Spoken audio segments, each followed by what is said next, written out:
meet all of you.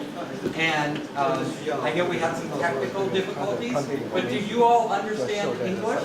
Good. So I don't need to talk too slowly. So my name is Steve Hoffman. They call me Captain Hoff. I run an accelerator in Silicon Valley called Founders Space. And we have been connecting startups all over the world. Yeah. How about putting you on the back of the mic? A little closer to you. A little closer, okay. I'm not used to that. So I run Founders Space. It is a startup accelerator and incubator in Silicon Valley. And we have been connecting startups all over the world with Silicon Valley. So we have been working with the Korean government. We have been working with governments in Europe, like the Dutch, the Polish, Austria, and Brazil, Canada, all over the world, and helping them when they have their startups come into Silicon Valley, connect with investors there, connect with all sorts of people who have done startups, people who have sold their companies to Google, people who are top financial people, the lawyers who can help them set up their businesses, everything. Tonight, I want to talk to you. So at first, and then I'm going to ask your questions, but I want to tell you some of the ideas about raising money in Silicon Valley. Because a lot of you have startups, and I think a lot of you will be very successful. I've seen some amazing startups here. And, well, we're going now. Hey, can we get our presentation up there too? On there? Great, because that would make it easier to do it with the presentation. So we, okay, here we go. Let's get it. Almost. Okay, that's the clicker. Yeah? Okay. So raising capital in Silicon Valley, we're in action.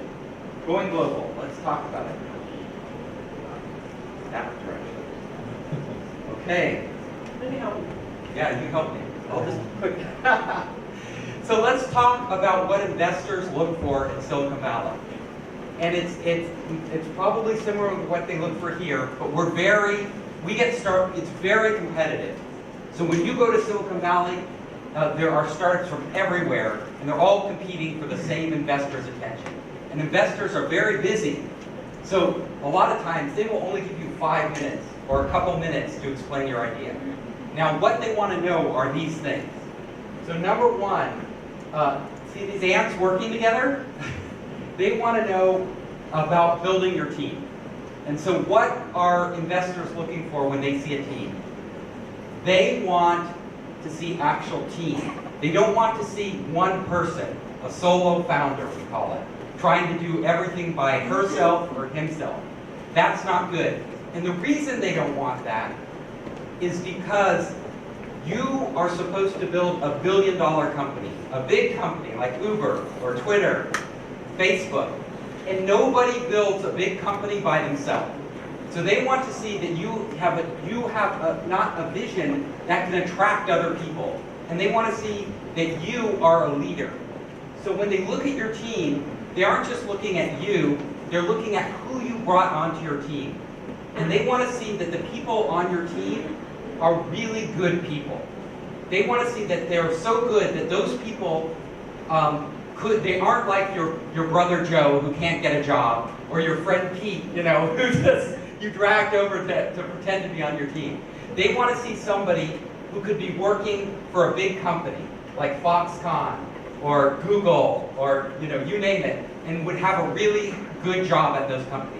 And the reason this is, number one, if you can get them to quit their job and join your crazy startup for no money, then it must be a good idea, because they could be earning good money doing that at another job. Also, they want to see a team that can execute on your vision.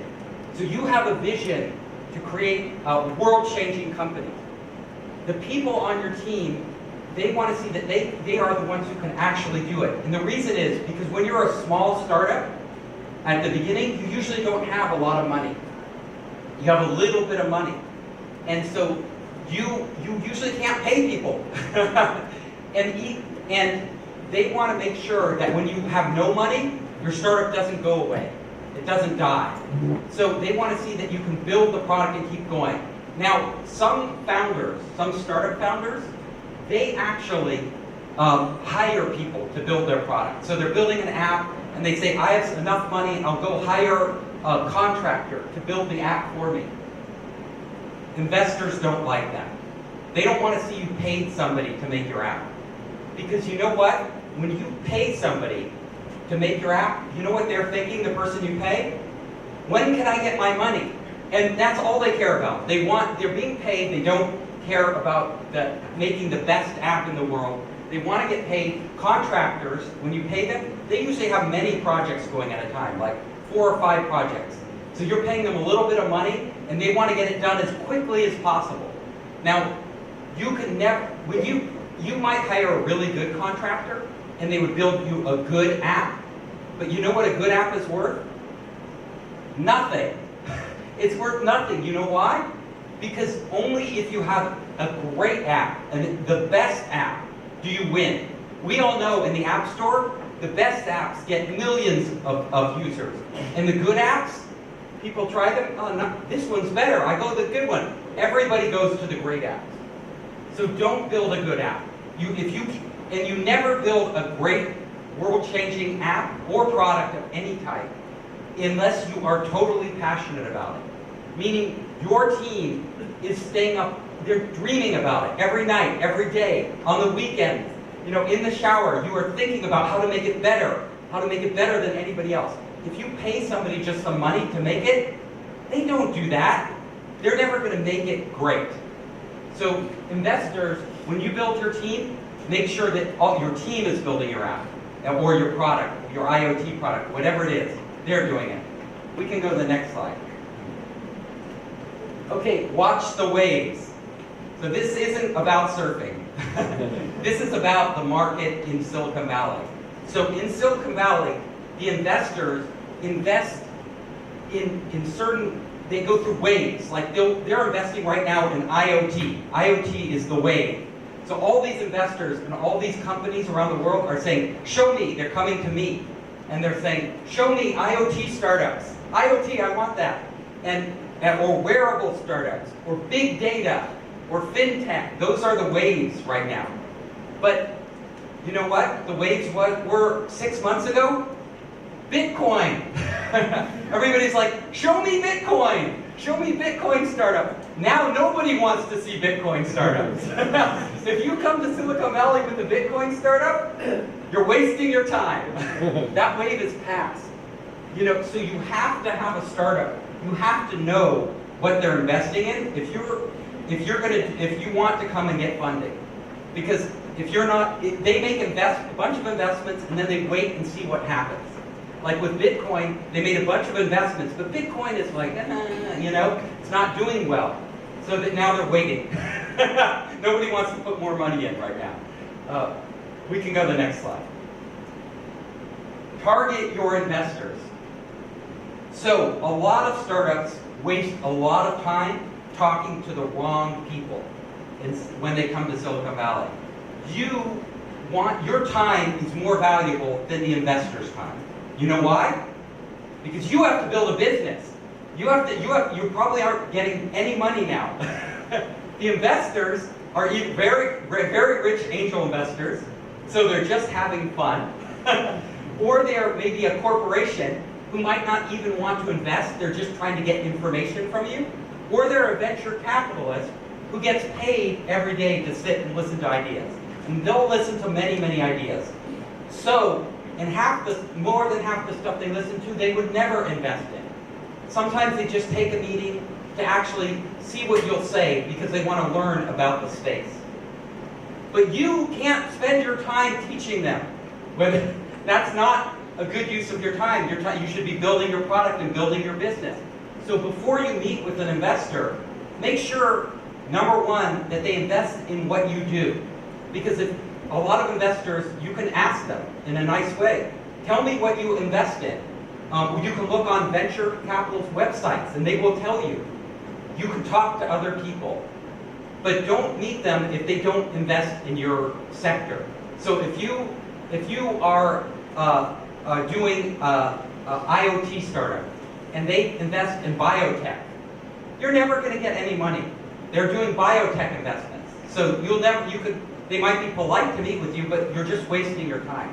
Also, many angels, there are angels in Silicon Valley who just talk to startups and they never put money in. They say they're an angel, but they made one investment a year. So it's not worth your time. So for them it's fun, but you need to ask them, when was your last investment? When did you last, and if they say, they say, oh, 2 years ago? Don't go talk to them. And there are angels in Silicon Valley who aren't angels. They pretend to be, so that they want to sell you something. So they say, I'm an angel investor.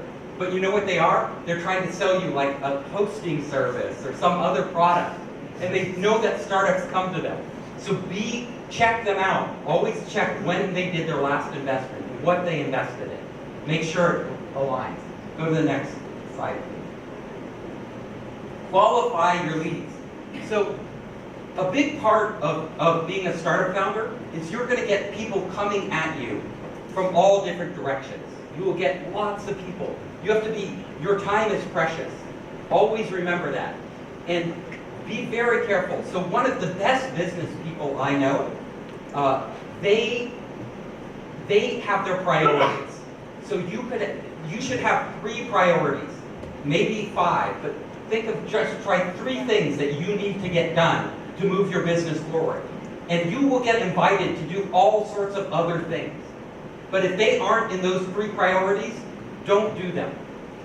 Don't waste, because so many people get distracted by so many things that, doing a startup is not easy.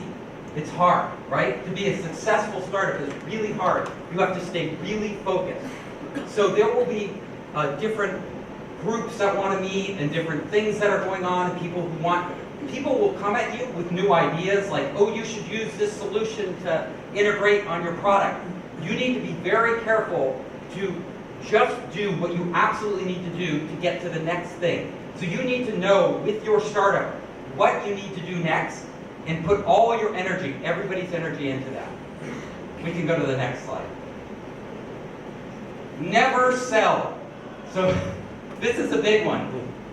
When you go to investors in Silicon Valley, some people are very excited to talk to the investors, and they want to, they try to sell their company. They say everything. Look at my app. Look at what it does. Show me. I'm going to show you. And they talk on and on and on and on, trying to convince the investor to invest. That doesn't work. Think of yourself. When you go to buy something in a store, if somebody comes up to you and they're trying to sell you, look at this watch. It has all these features. This watch is great. Look at the band on it. This is the best. Nobody has a watch band like that. Would you buy that watch? You feel like, no, go. I don't. So when you come up to an investor, look at my startup. It does, they don't. That is not a good way to get them interested in your startup. This is the secret you want to do. What you want to do when you meet investors, whether you go into a pitch to meet them in their office or you meet them at an event like this, you want to start a conversation with them. So you want to talk to them and let them say a little. When you pitch your startup, don't think of it as you going into 20 minutes of talking about what you do. Think of it as you say a little, like a few sentences that might catch their interest. So, what do you do? Oh, I am doing a startup that creates energy out of the ocean's waves. And then you say, what do you do? And you go back and forth. And if they're interested in that, right, they'll start asking you questions. And whenever you start asking somebody a question, you actually pay more attention. So if somebody's just talking to you, you kind of like, if they don't stop talking, you stop listening. But when you ask them a question and then they answer, you're paying attention because you asked. So you want to get the investor to ask you questions. Get them thinking about your business, which is really important. That's the way to sell. And one thing that I learned, I've been in many, many meetings with, I ran 3 different venture-backed companies that I started. So I've raised tens of millions of dollars for my companies. And I know how investors think. They want to we teach our startups at Founders Space how to talk to investors, how to communicate to them, because they want to know certain specific things about their business, and you can communicate those more better in a conversation. So I tell startups, whenever you meet with an investor, don't do a PowerPoint. And especially if you do a PowerPoint, don't have lots of words on it. Look at these PowerPoints. Do I have a lot of words? Right? Because you know what? If I had a lot of words, all of you would be trying to read them, right? As I talk to you, you'd be going, what? And then you wouldn't be listening to me. But I want you to listen to what I'm saying. So I just put a few words. So if you do your pitches, don't have too many words. Let's go to the next slide. Watch their eyes. What do I mean by that? So when you go out to investors, they will tell you what they're thinking in their head with their eyes. So if you look at them, you know when you talk to somebody and you say something that excites them, their eyes light up, they're like, oh, and they start really listening. And you say something that's not interesting and they're kind of looking around, they're not concentrating. If you, instead of just talking at investors, look at every reaction to everything you say. And that will tell you what in your pitch works. So what I do, my trick to closing deals, and it's not just with investors, it's with customers too, is I try different things. I never give the same pitch twice. When I present to a customer or an investor, I say stuff and I watch them. And when I see their eyes light up, then I make a mental note. And the next time I'm in a meeting, I can use that. But I also try different things to see what gets people excited, what in their imagination, because we're telling a story about what our business can be, right? Our business is nothing now, our startup. But we're telling them it can change the world. And we're using different ways to describe it. So what you want to do is construct this story out of the best pieces that work. So your pitch will get better and better. Every time you talk to an investor, if you keep looking at them, and then the next time you use all the good pieces and throw out all the pieces that got no reaction, then after many times, all of a sudden their eyes are lighting up over and over. I've seen this. You start saying, and they're so excited, you build this excitement, because all the times you pick the best stuff and the best way to say it, and you've tried many different variations. So that's really, really important. I can't stress that enough. Let's go to the next slide. Iterate on your plan. When you pitch investors, I see startups and they say, I can't get investment. I've talked to like 50 investors. Nobody will put money into what I'm doing, right? Well, they haven't done usually the first two things I said. But even more important, what they have failed to do is they're giving the same presentation every time to investors in the same way. They did their little deck and they're just doing it over and over mindlessly. And it's not working. Well, why is it not working? They aren't actually listening to the investors. Because every investor you talk to will tell you what they will invest in.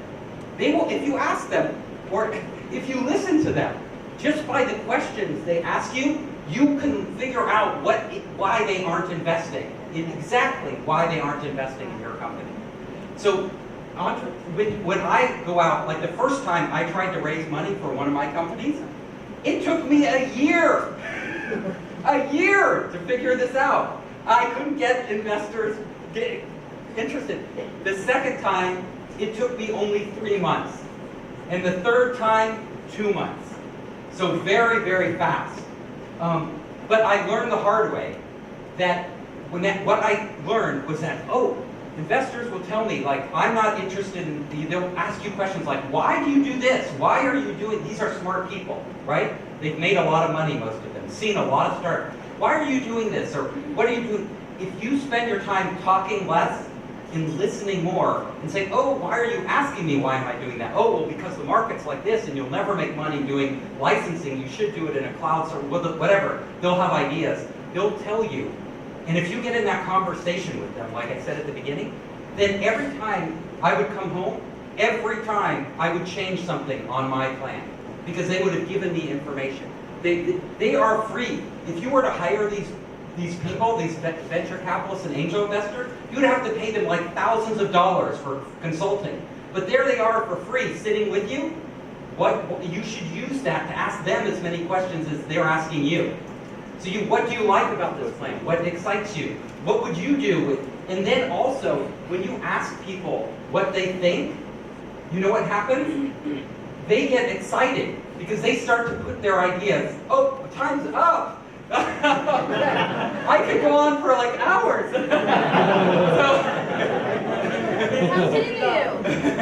So I guess we have to stop now, but we can go forward real quickly. I'll just we can go to the next one.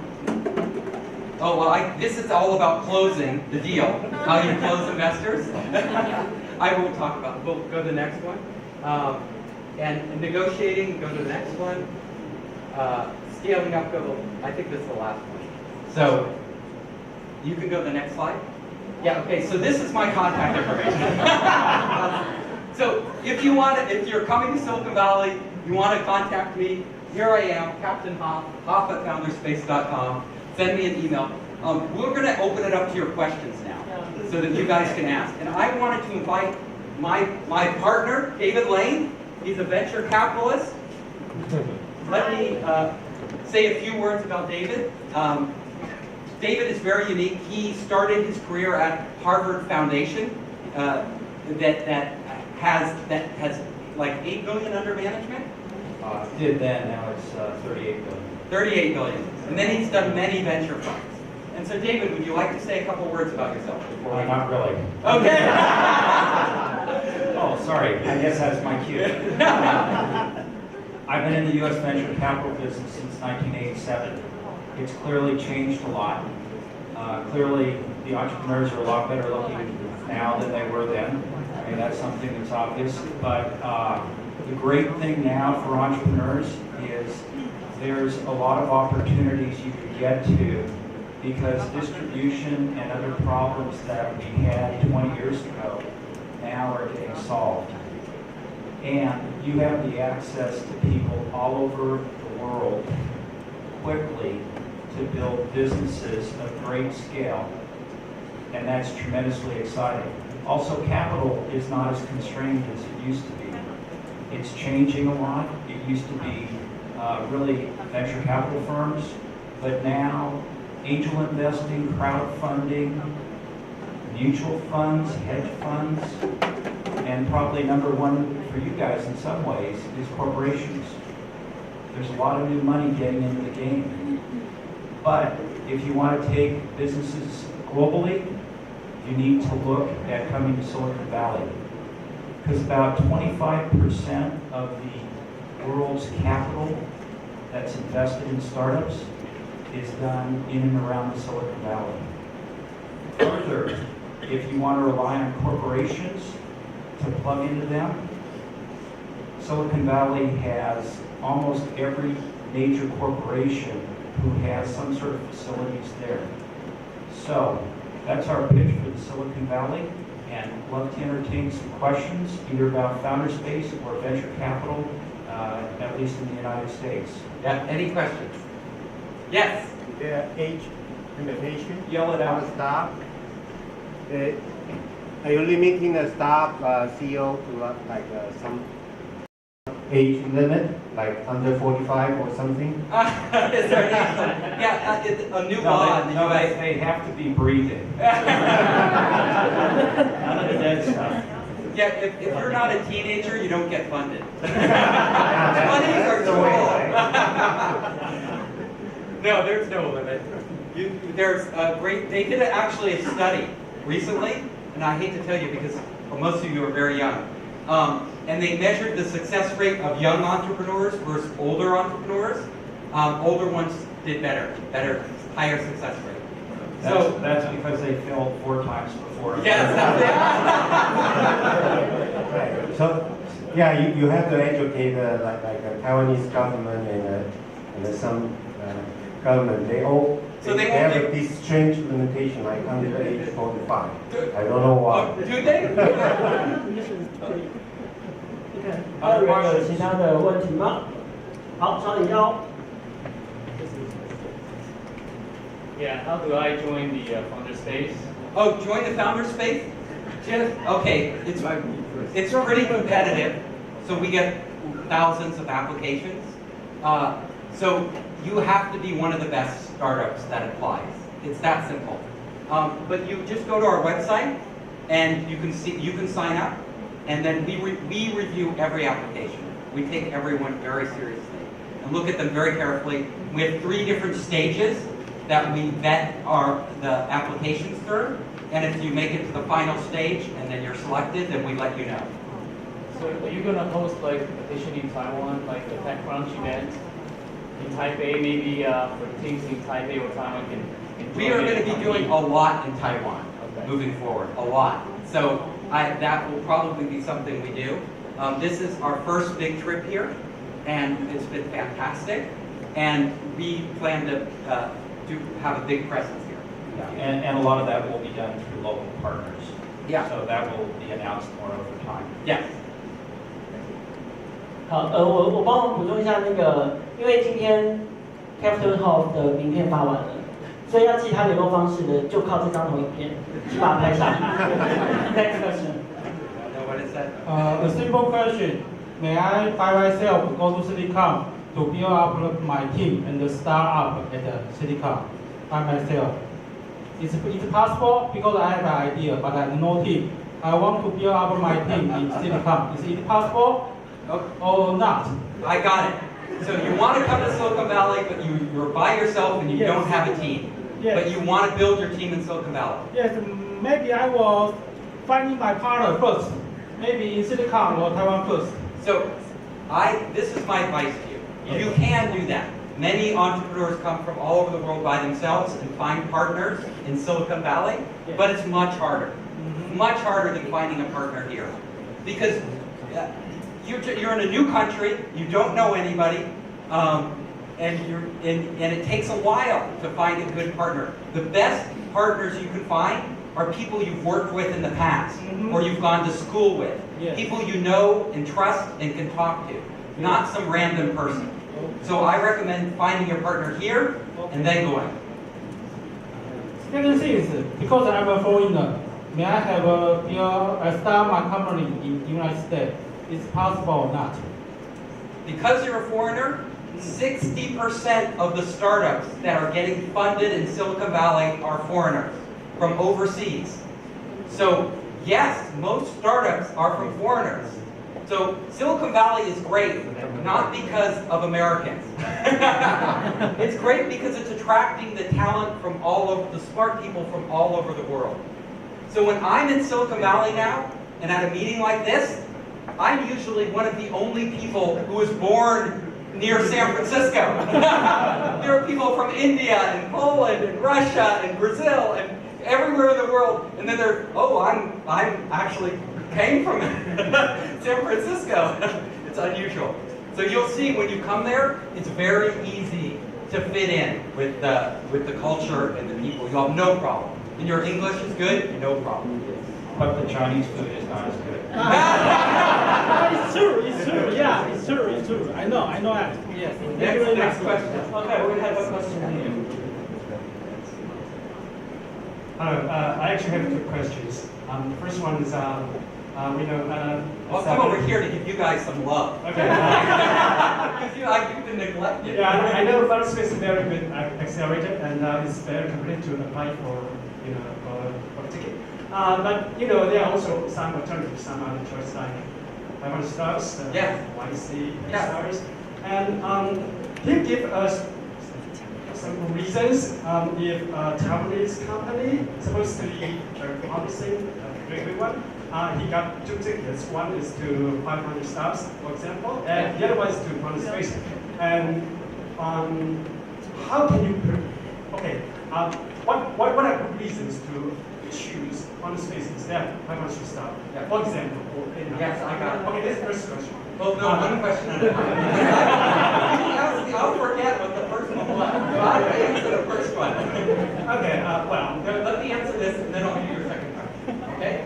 So, first question, you should come here because we're more fun. But seriously, there are differences. So when we started Founders Space, my partners and I, we started it to be for startups all around the world. So 60% of our startups are from overseas. 40% are from US and Canada. So we have a blend of startups. And when you come into Founders Space, you'll see them from all over the world, which is great. But more than that, I spent a year and a half. I didn't want to just copy Y Combinator model. So they meet like 1 day a week for 3 months, and then the demo day at the end. That's how they do their structure, which works and is great, especially if you are permanently in the Bay Area. But if you're coming to San Francisco from overseas, you are usually lucky to get a 3-month visa, right, to come to the Bay Area. The problem with it is, it's 1 day a week, and you're stuck in Silicon Valley for 3 months. Well, that might not be a problem for all of you, but for some of you where you have your team back home and other business partners back home, it's hard not to go back and forth for 3 months, to stay in Silicon Valley. The other thing that is a bigger problem is at the end of the 3 months, for most accelerators, with 500 and Y Combinator, they have the demo day. So you go into demo day, and you give your pitch in front of all the investors. And some investors come up and they want to meet you, and they like your idea. They don't usually write the check for your money right there after 5 minutes. They want to follow up with you afterwards and have due diligence and ask about your company. And you know what happens? Your visa expires. You have to leave the country. And then all your investors are like, the Silicon Valley investors, if they can't talk with you right away, like they'll say, they won't invest. They'll say, oh, when you're back in the United States, I'll talk to you again. But by the time you get back, it's usually they've seen 100 other companies. So they forgot what they were so excited about. So we changed the model. So what we do at Founders Space is instead of 3 months of 1 day a week kind of accelerator, we compress it into 1 month. 1 month, but you meet every day, every weekday of the month, and you have to very intense. And then, so you get all the education and all the mentors, you meet lots of mentors and all that in 1 month. And then in workshops, and at the end of that month, you do your demo day. That gives you 2 more months to raise money after that, and then we do another thing very different.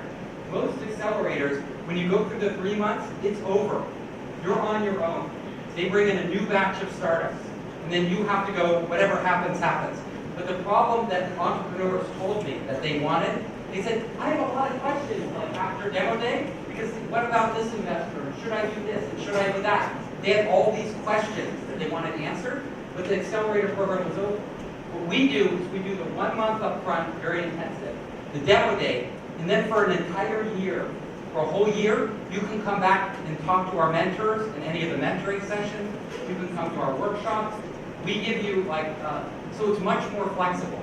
So startups will come through our program, they'll do the intense month, then they'll do their capital raising, and then for the rest of the year, as they go back and forth, a lot of them between their home country and Silicon Valley, anytime they can plug back in. So that's those are kind of structurally the fundamental difference. Otherwise, they're very similar. Okay. Excellent. Any question? Okay. My second question does Founders Space have a privilege of some companies what's the best timing for a company to apply for Founders Space?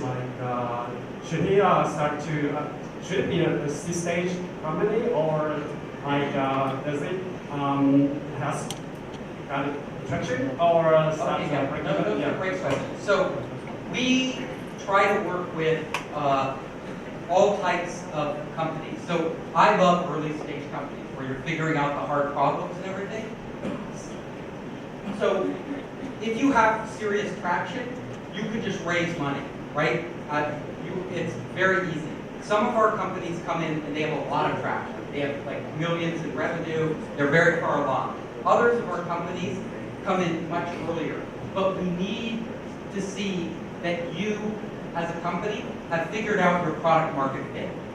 That you understand who your customer is, what you're building, what you're selling. Most of the startups that come into the Founders Space have launched their product or are just about to launch. So that's the timing. They come in right when they're about to launch, so that it's not just an idea. If you come in with just an idea, it's usually too early for us. We want to see that you've actually worked on your company.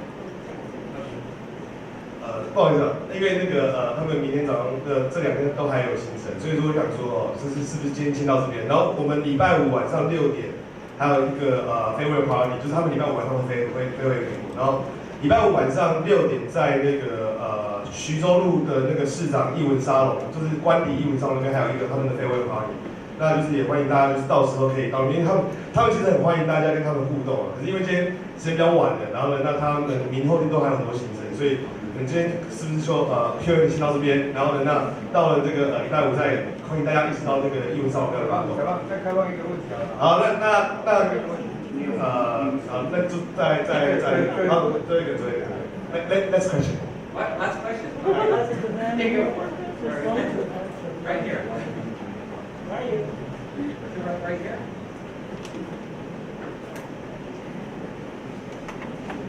Hi, my name is Mary. I'm now writing stories about startups, and I've seen founders get confused when like a lot of investors think that well your business plan doesn't work, or another founder said you should change that, and another investor said you should change another things. They get pretty confused, and I want to ask like when to stop and how to evaluate each suggestions. Is there any criteria? Yeah, that's a great idea. So one of the challenges of being a startup founder is that you're going to get lots of input. One investor will tell you one thing, another investor will tell you another thing, an advisor will tell you one thing, and one of your co-founders will say another thing. Part of being a CEO is to take in all of that advice, but don't just react to each one. Don't do whatever somebody happens to say. They might not even really understand your business as well as you do. So at the end of the day, it's up to you to synthesize, take in all this information, and point the direction that your company goes. It's very important to listen to what they're saying. And sometimes people tell you to do something that's wrong, but they're telling you to do it because they see something that's wrong in your company. So you have to figure out, why are they saying this? Why are they telling me that I need to do this? Or what do they know? What can I learn from them? But the most important person to talk to, not the investor, right? Not the advisor. Who's the most important person? Tell me who's the most important person you should be talking to. Customer, right? The customer will tell you what you should do. So don't listen to the investors if you don't believe what they're saying. Don't listen to anybody, but listen to your customer, because at the end of the day, that's going to make your business succeed. That's the simple answer. Thank you, Captain Hall. Yeah, thank you. Thank you all. Very